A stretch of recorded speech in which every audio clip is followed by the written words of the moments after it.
Okay, Larry, let's discuss Larry Merchant's career. What did it all get started? And secondly, when did you decide that this is what you wanted to do for a living? Well, long before I got into television, I was a sports writer, sports columnist, and sports editor. Um, I was sports editor of the Philadelphia Daily News for many years. I was a sports columnist at the New York Post. I wrote books and just sort of gradually evolved into this career after I left journalism. What period of time did you start covering boxing?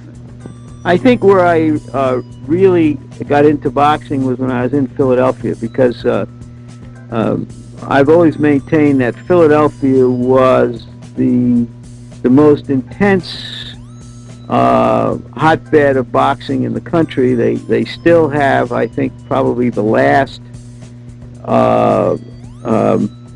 great cadre of trainers and gyms in the country, whereas once it was commonplace in most big cities to have a number of gyms and good trainers around. I don't think that's true anymore. It still exists in Philadelphia. In any event, while I was a writer, columnist, sports editor in Philadelphia, that's where I really learned about boxing. But as a matter of fact, I didn't specialize in boxing. I was a general columnist.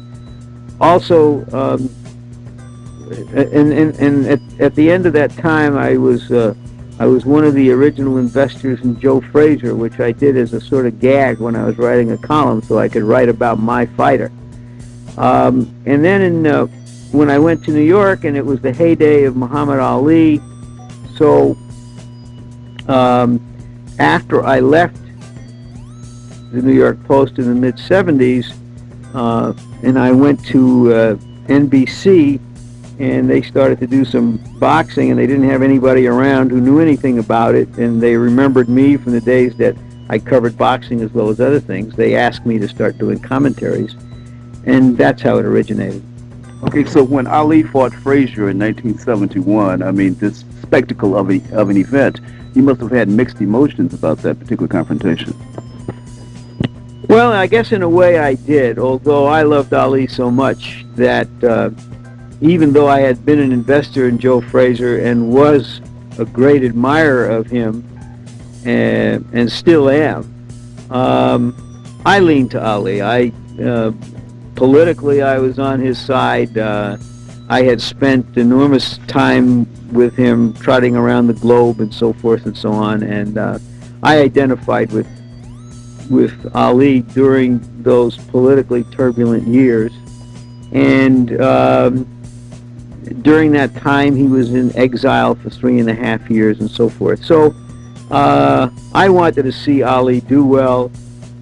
But you're right, the Ali Frazier fight is the greatest event of any kind I've ever covered. It was Foreman Holyfield magnified 100 times.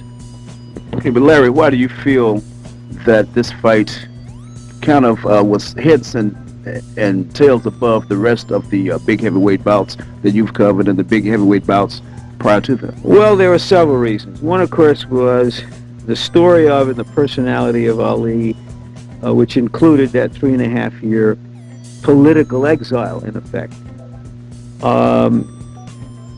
Secondly, Joe Frazier was a terrific fighter who sort of became accepted as the interim champion. Both of them were young. Both of them were undefeated. They had vividly contrasting styles as fighters and as people. It had been a fight that was anticipated for several years. And as it came nearer and nearer to happening in the days and in the hours, there was such incredible excitement and electricity